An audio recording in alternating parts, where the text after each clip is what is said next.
Hello class 5th, you all are welcome in your science class. In today's class, we are going to study about safety and first aid.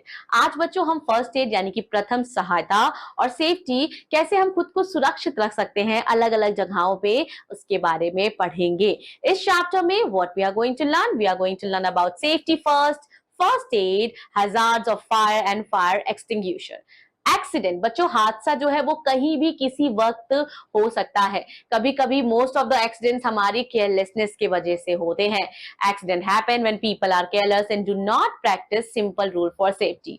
चलिए safety first. सबसे पहले हमारे दिमाग में क्या होना चाहिए कि हम सेफ हो, हम कहीं भी हो, कहीं भी आ रहे हो जा रहे हो, हम सुरक्षित रहें. Nowadays with the increase in the number of vehicles बच्चों आजकल बहुत ज्यादा गाड़ियों की संख्या बढ़ गई है, सो हमें कुछ सेफ्टी रूल्स फॉलो करने चाहिए. Here we have let's do it. कुछ आपको सिंबल्स दिए गए हैं रोड साइंस के which you have to match with its meaning. So this is very interesting exercise. This will be your homework for today. So here we have some meanings, road side meanings. No parking, horn prohibited, no right turn, zebra crossing, school ahead and railway crossing. Match with the correct sign. We should always follow safety rules at home. However, बच्चों कभी कभी क्या होता है rules follow करने के बावजूद भी हमें हमारा एक्सीडेंट हो जाता है, लेकिन तब भी एक्सीडेंट अगर हो भी गया है तो उसके लिए हमारे पास फर्स्ट एड रहता है. सो फर्स्ट एड क्या है? जो इमीडिएट हेल्प होती है, जो इमीडिएट एड होता है. When we have learn it, if we follow safety rules we can avoid accidents. लेकिन कभी कभी बच्चों एक्सीडेंट हो जाते हैं सुरक्षित बहुत सेफ्टी रूल्स फॉलो करने के बावजूद भी. सो ऐसे सिचुएशन में हम पर्सन को इमीडिएटली हेल्प देते हैं और उसी को हम फर्स्ट एड बोलते हैं. ये इंपॉर्टेंट है to always have first aid kits ready at home and school. आपको अपने स्कूल क्लासरूम में जरूर एक फर्स्ट एड बॉक्स बच्चों रेडी रखना चाहिए. चलिए अब हम पढ़ते हैं डिफरेंट इंजरीज के लिए हम क्या कर सकते हैं. अगर किसी को कट है, स्क्रैचेस या वुंड्स आ गया है, सो हमें वुंड को बच्चों अच्छे से धुलना चाहिए, एंटीसेप्टिक क्रीम लोशन लगाना चाहिए.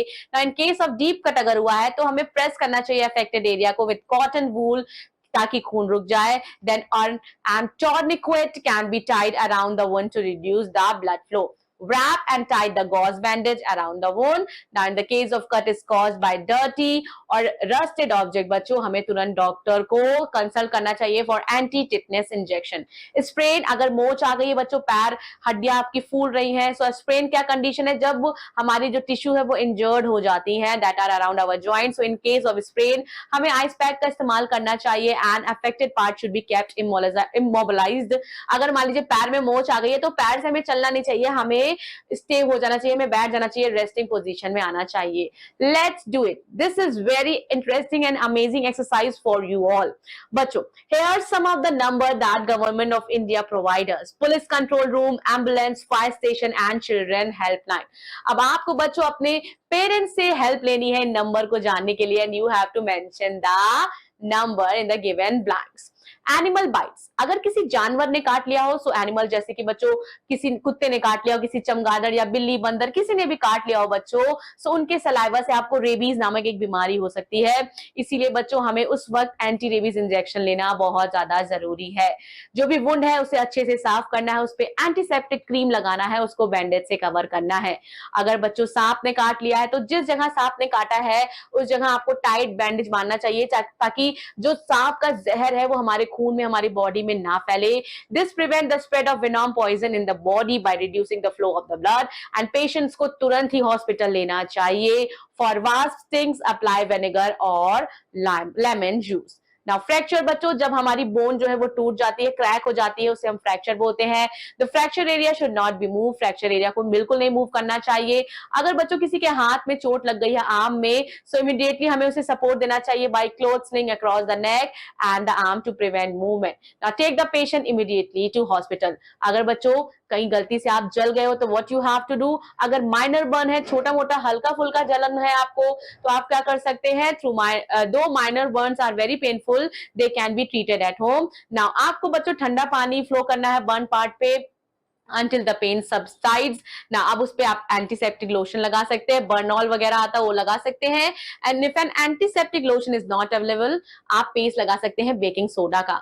अगर बच्चों बहुत ज्यादा बर्न हो गया हो, सो आपको क्या करना है, बर्न एरिया को कवर करना है with a piece of cloths और sterile gauze to protect it from germ and dust. And if the victim is in state of shock, आपको उसे गर्म पानी देना चाहिए. Never try to give him a liquid at unconscious person.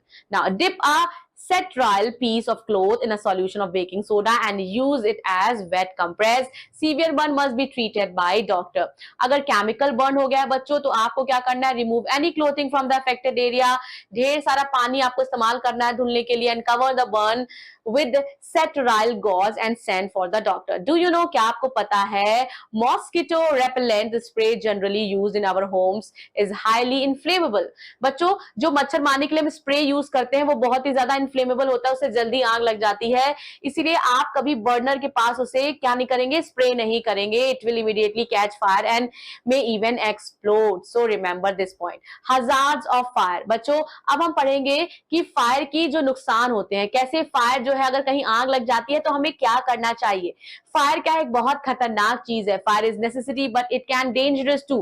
Fire जरूरी है, हम लिट करते हैं, हम उससे कुक करते हैं, खाना पकाते हैं, लेकिन वही मात्रा में जब आग बढ़ जाती है बच्चों बहुत ज्यादा नुकसानदायक होती है. किचन फायर में it is cause due to leakage of gas from the gas pipe. Electrical fire लगती है बच्चों, it is cause due to fault in the ring, broken plastic over a wire और operating too many appliances at the same in one socket.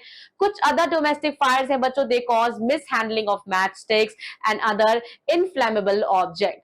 Fire क्या करते हैं, fire hazard can prevented by following safety lines. आपको क्या करना है, तुरंत ही electrical appliance को बच्चों check regularly for and faults. And we should never wear synthetic clothes और नायलॉन क्लोथ्स. खाना बनाते समय हमें इन तरह के कपड़े बिल्कुल भी नहीं प्रयोग करने चाहिए. Gas pipe should be check regularly कि उसमें कोई लीकेज ना हो. जितने भी दरवाजे हैं, खिड़कियां should be open in case of gas leakage. Electrical switches should not be operated in such cases. Fire fighting बच्चों, अगर कहीं बहुत ज्यादा आग लग जाती है तो here we have some firefighters to put out the fire caused due to various reason is known as firefighting. A fire can spread to large areas. अगर कहीं आग लग जाती है बच्चों तो आग बढ़ बढ़ के बहुत भयंकर विशाल रूप में कन्वर्ट हो जाती है. सो फायर फाइटर्स क्या है, ये क्या करते हैं, उसमें पानी डालते हैं आग को बुझाने के लिए. And we can put out fire by any one of the following ways: cooling the burning object or cutting off the supply of air to the burning object. Fire extinguisher क्या होता है, एंड फायर एक्सटिंग्विशर एक special red colour device है जो use होती है for putting out fire. And if it breaks out the pin of the nozzle is pull out. बच्चों आपने देखा होगा मोस्ट ऑफ द जगह इस तरह की डिवाइस लगी रहती है, ये फायर एक्सटिंग्विशर है. ये इस्तेमाल होता है जब कहीं आग लग जाए आग को बुझाने के लिए, जब तक फायर फाइटर्स नहीं आ रहे हैं. That's all about this class. Revise the chapter. Here we have summarizing point from the chapter. Read summarizing point chapter. Learn summarizing point of the chapter by heart because पूरे chapter का course summarizing point में ही होता है.